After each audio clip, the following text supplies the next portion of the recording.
जय श्री राम मित्रों, आज की इस वीडियो में हम बात करेंगे इंदिरा एकादशी व्रत की कथा और व्रत रखने के नियमों के बारे में। तो मैं हूं नरेंद्र सिंह और आप देखना शुरू कर चुके हैं देवलोक ज्ञान। तो चलिए वीडियो को शुरू करते हैं।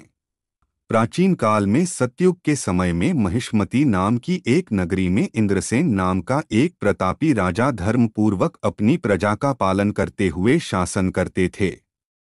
वह राजा पुत्र, पौत्र और धन आदि से संपन्न और भगवान विष्णु के परम भक्त थे।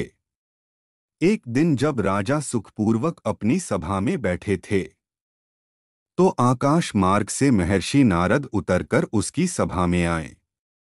राजा उन्हें देखते ही हाथ जोड़कर खड़े हो गए और विधिपूर्वक आसन व अर्घ्य दिया। सुख से बैठकर मुनि ने राजा से पूछा कि हे राजन, आपके सातों अंग कुशल पूर्वक तो हैं? तुम्हारी बुद्धि धर्म में और तुम्हारा मन विष्णु भक्ति में तो रहता है। देवर्षि नारद की ऐसी बातें सुनकर राजा ने कहा, हे महर्षि, आपकी कृपा से मेरे राज्य में सब कुशल है तथा मेरे यहाँ यज्ञ कर्मादि सुकृत हो रहे हैं। आप कृपा करके अपने आगमन का कारण कहिए। तब ऋषि कहने लगे कि हे राजन, आप आश्चर्य देने वाले मेरे वचनों को सुनो। मैं एक समय ब्रह्मलोक से यमलोक को गया। वहां श्रद्धापूर्वक यमराज से पूजित होकर मैंने धर्मशील और सत्यवान धर्मराज की प्रशंसा की। उसी यमराज की सभा में महान ज्ञानी और धर्मात्मा तुम्हारे पिता को एकादशी का व्रत भंग होने के कारण देखा।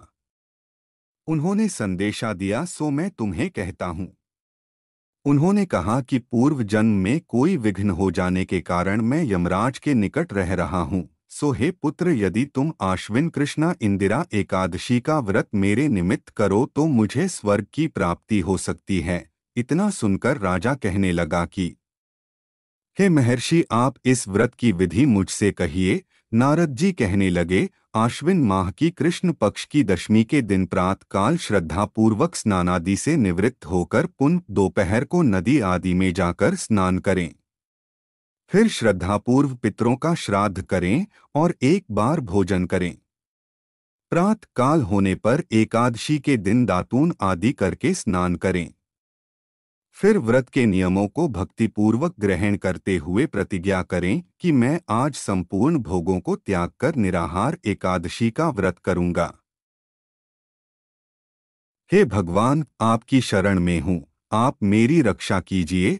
इस प्रकार नियम पूर्वक शालिग्राम की मूर्ति के आगे विधिपूर्वक श्राद्ध करके योग्य ब्राह्मणों को फलाहार का भोजन कराएं और दक्षिणा दें।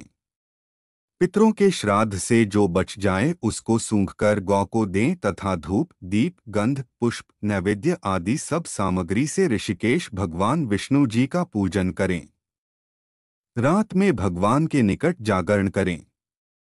इसके पश्चात द्वादशी के दिन प्रातः काल होने पर भगवान का पूजन करके ब्राह्मणों को भोजन कराएं। भाई बंधुओं, स्त्री और पुत्र सहित आप भी मौन होकर भोजन करें। नारद जी कहने लगे कि हे राजन, इस विधि से यदि तुम आलस्य रहित होकर इस एकादशी का व्रत करोगे तो तुम्हारे पिता अवश्य ही स्वर्गलोक को जाएंगे। इतना कहकर नारद जी अंतर्ध्यान हो गए। नारद जी के कथनानुसार राजा द्वारा अपने बांधवों तथा दासों सहित व्रत करने से आकाश से पुष्प वर्षा हुई और उस राजा के पिता गरुड़ पर चढ़कर विष्णुलोक को गए।